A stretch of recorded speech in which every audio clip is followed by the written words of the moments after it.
Heu, L'idée de base de ce projet, Guyane, Amazonie, on l'avait baptisé Amazonie, est venue de Monique Bagné, qui est une infirmière, qui travaille, à l'hôpital, ici, dans le département de santé mentale et psychiatrie. Et elle est venue me voir, pour me proposer cette idée complètement folle finalement d'une aventure avec des patients, en forêt amazonienne.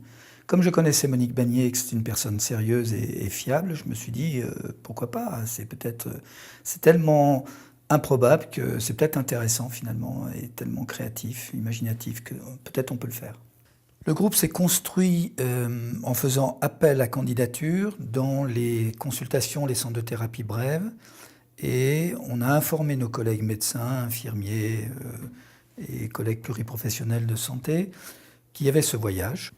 On a mis des affiches dans les consultations et c'était la démarche devait venir des patients, ne devait pas venir des soignants qui devaient proposer un voyage aux patients, mais en voyant cette information, les patients, sont venus vers leurs soignants, en ont parlé en disant: «Mais tiens, il y a ça».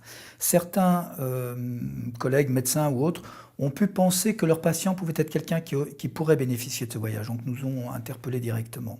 Alors on les a rencontrés, on a fait d'abord une évaluation, avec eux de leur parcours, et on a tenu compte des pathologies, parce qu'il fallait, comme on voulait parler des troubles psychiques dans leur ensemble, on ne voulait pas partir avec des patients qui souffraient de la même pathologie. On voulait donc des personnes qui souffraient de diverses pathologies, pour justement montrer l'éventail un peu des maladies psychiatriques, mais pas forcément des troubles psychiques.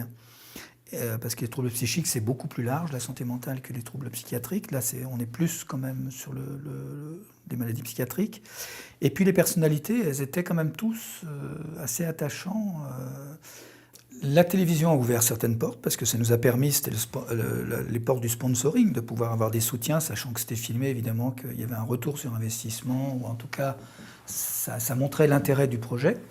Et puis, ça pouvait être une contrainte, mais on avait négocié d'emblée avec Raymond Vouillamos qu'on prioriserait toujours le sens du projet, l'idée du projet, les intentions du projet, et qu'on ne ferait pas des choses en fonction des caméras qui nous filmaient. On n'allait pas dévier le parcours ou passer là comme ça parce que ça imposait. Là, ça serait devenu du Koh-Lanta.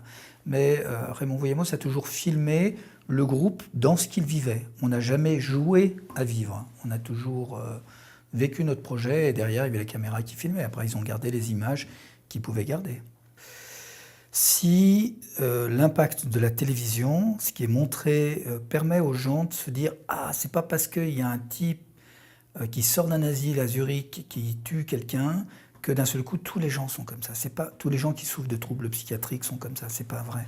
Et ça, c'est important. Alors je sais qu'une émission comme ça peut être foutue en l'air parce qu'il y a quelqu'un qui malheureusement va pas bien et puis commet un acte délictueux. Mais encore une fois, il y a autant de gens qui commettent des actes délictueux sans avoir de troubles psychiatriques que de gens avec troubles psychiatriques qui commettent des actes délictueux. Donc ce que j'espère, c'est vraiment que le message passe, que ces personnes ont toute leur place dans notre société et qu'il faut leur faire la place dans notre société.